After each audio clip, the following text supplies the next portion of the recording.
everybody? This is your girl Sunny Rose, and I'm back at it again to do another video on this week's episode of Love and Hip Hop New York, the season finale. Y'all, I don't know what to say. It was boring, pretty much. It was hella boring. This season finale was hella boring. It was nothing that excited me to get ready, pumped up for the reunion or nothing. It was just boring. So I'm not gonna go in no particular order. I'm just going to go through everybody's short little scenes and then get to the last end, of course, with the baby. So let's start off with Drewski and Sky.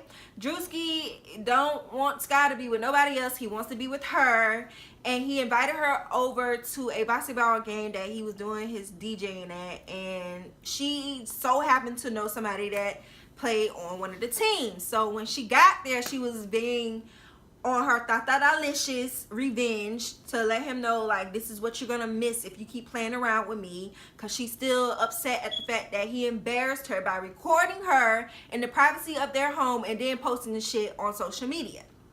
So she came in with her booty shorts and her fogged up clear boots and talking to one of the basketball players to kind of get Drewski jealous or whatnot. And he saw her, of course, and he went over there to her and pulled her, like, can I talk to you? And the guy was like, what's up, Sky? Like, stick your little buff ass over there. This is my girl. Like, I'm trying to talk to her. And she's trying to act all nonchalant, like she don't know who he is and whatnot. But, like, girl, bring your ass on so we can talk. So they're talking about their whole relationship. He want her back, and she like, you gonna have to do some work to get me back. And then we get to the next scene where he invited her to dinner so he can convince her to come back home to him because he misses her. And he bought her a new Porsche truck.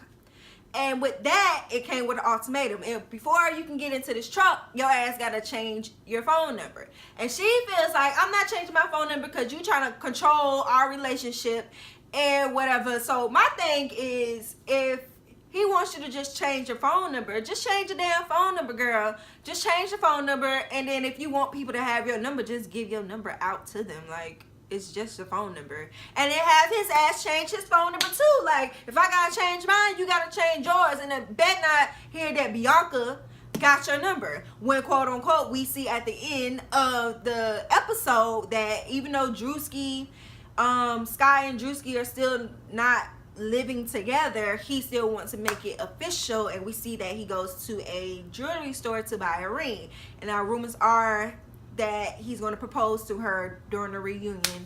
Okay. But during Bianca's little segment of the end of the episode, she's talking about her, you know, getting her music in the right hands with Yandy, I guess, and doing what she need to do to make sure her music is popping.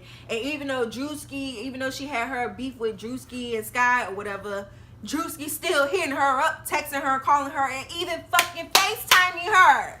So Drewski.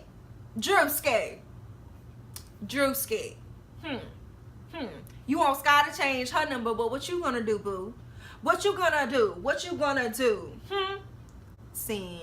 Carly B, of course, after the trip to Mexico, she's back working. She's touring, going to state, getting her mixtape, the second mixtape to Boss Bitch Volume 2 out. That's already out.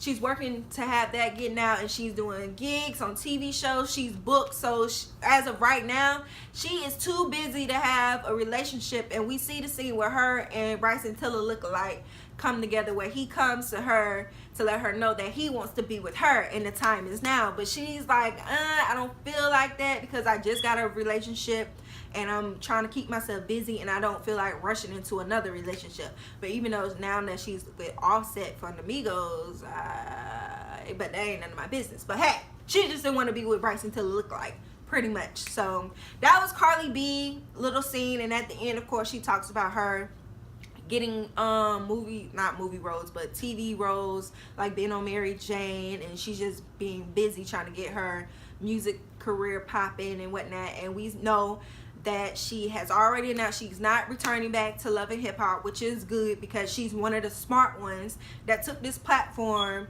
and just used it to make her career pop and more. So if she returns to Love and Hip Hop, I mean, that's good for her, but she's better off without it.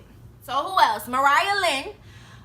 We could talk about her with the Creep Squad. Creep Squad, you guys, has gotten back together. The bros are back in cahoots. They're loving each other. They all are together at DJ Self Gwenin Fest. Is it Gwenin Fest? Yeah, the Gwenin Fest, where he actually had Mariah Lynn. He chose Mariah Lynn to perform. And he, yeah, so Rich, Cisco, and Peter Guns are up in the balcony in the audience looking at the performance. Cisco sees Mariah Lynn. You know, he wanted to take that opportunity to kind of make up with her.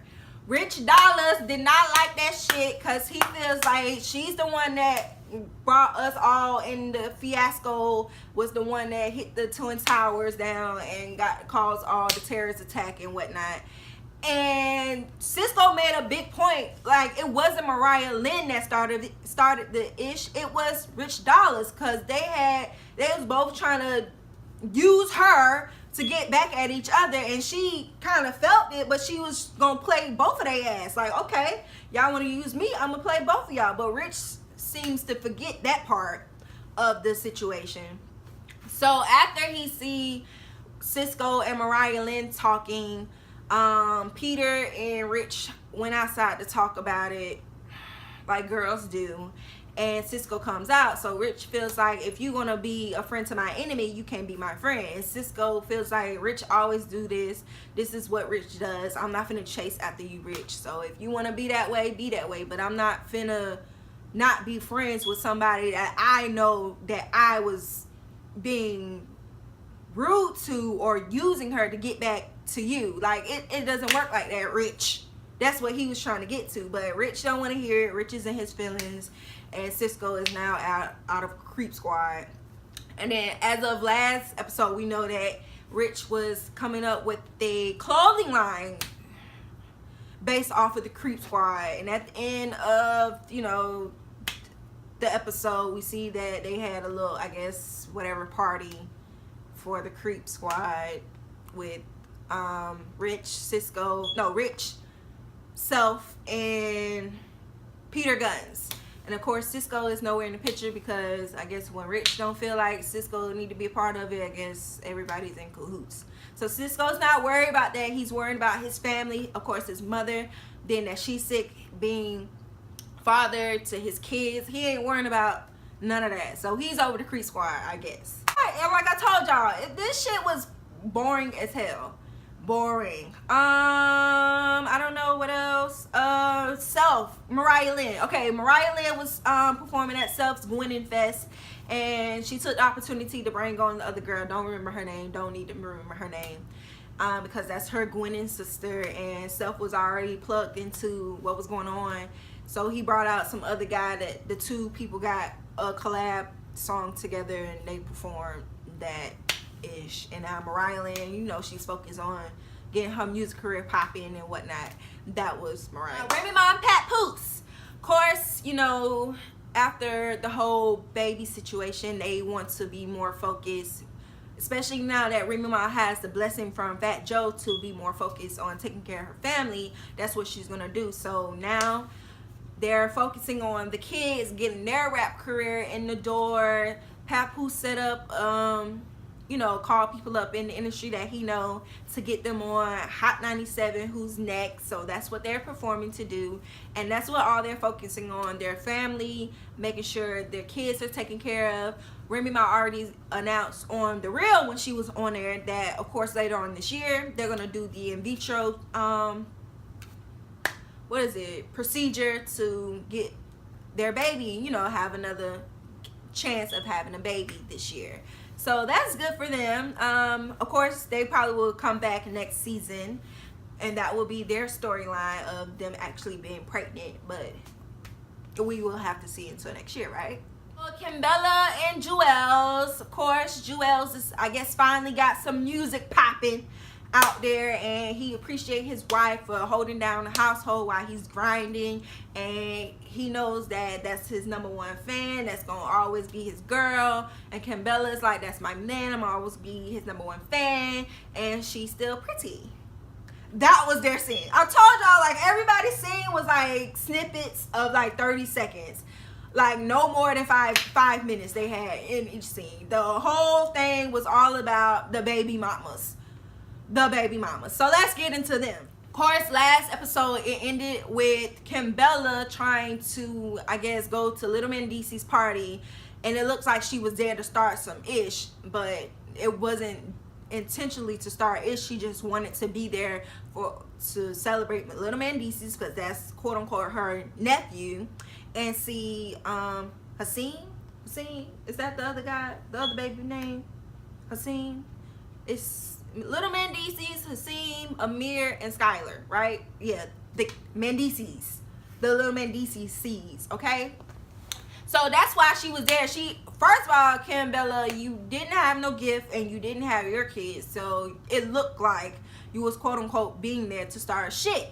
So that's how Samantha and Erica took it, and Mama Kim took it, because the way I didn't know that Kimbella and Mama Kim had some type of relationship. Obviously, Kimbella said when her and Jewels was going through it, she was hitting up Mama Kim, you know, talking to her, I guess because Yandy wasn't around, and they had a little relationship, you know, they develop a relationship, so they're friends. But the way she was yelling out Kim's name, Kim thought she was like trying to, you know, come at her like, yo, what's up, Kim? Yo, what's up? But she was really like, Kim, like, Kim, I'm trying to come see you, like, Kim. But Mama Kim was like, she took it as, yo, I see you in your sweats and your t-shirt, you yelling out Kim, I'm thinking you ready to nuck and buck and stuff. So them two meet up and they talk about the whole situation that happened at the party, and that's when Mama Kim took it,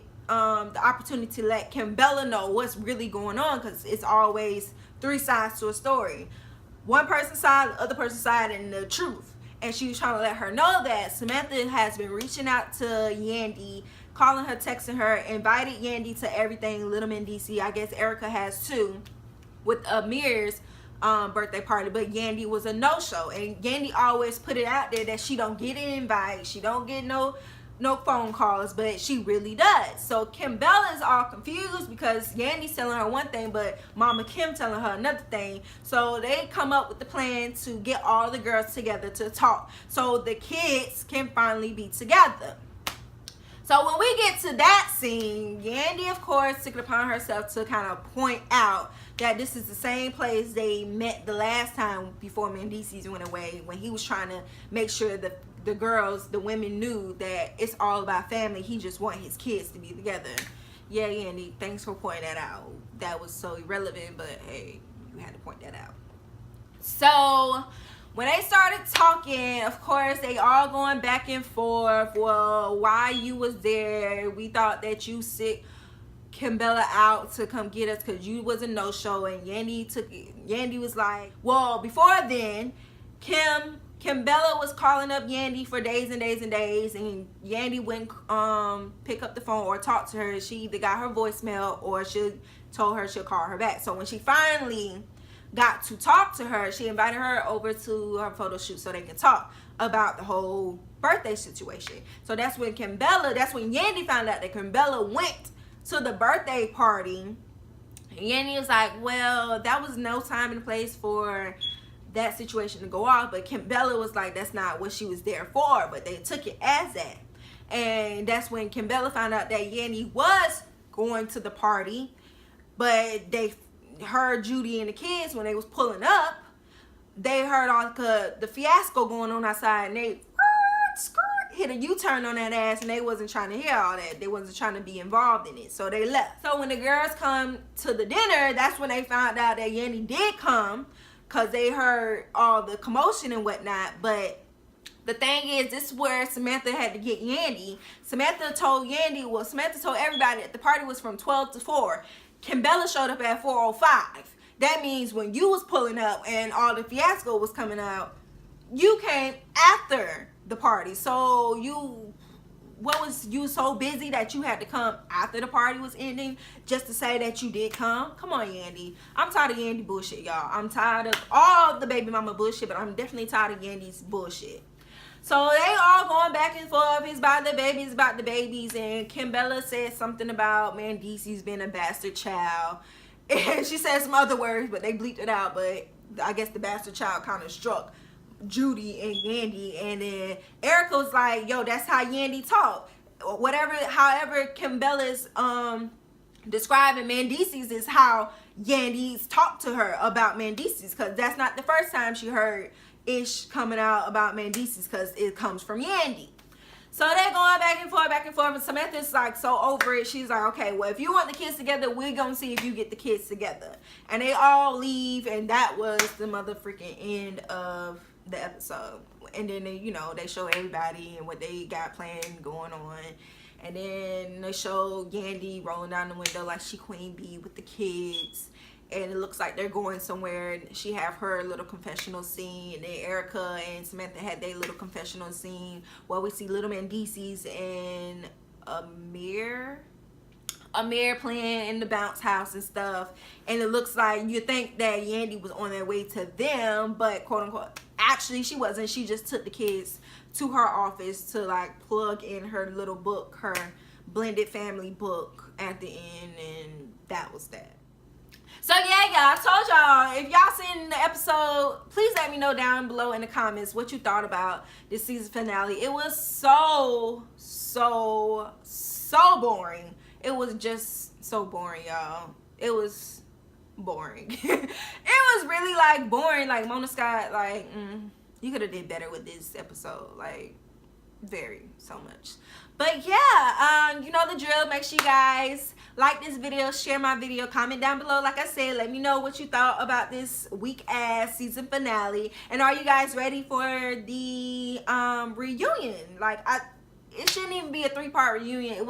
This season wasn't spectacular to have a 3-part reunion. It's probably gonna be 2, and then the following week we probably get a break, and then we get Love and Hip Hop ATL, y'all. Atlanta gonna come back on. Atlanta's back. Atlanta's back. Atlanta's back. So that's what I'm excited for. I'm ready for the reunion to come on, go off, and we get Love and Hip Hop Atlanta. So yeah, of course y'all know the drill. Until I see you again, see ya.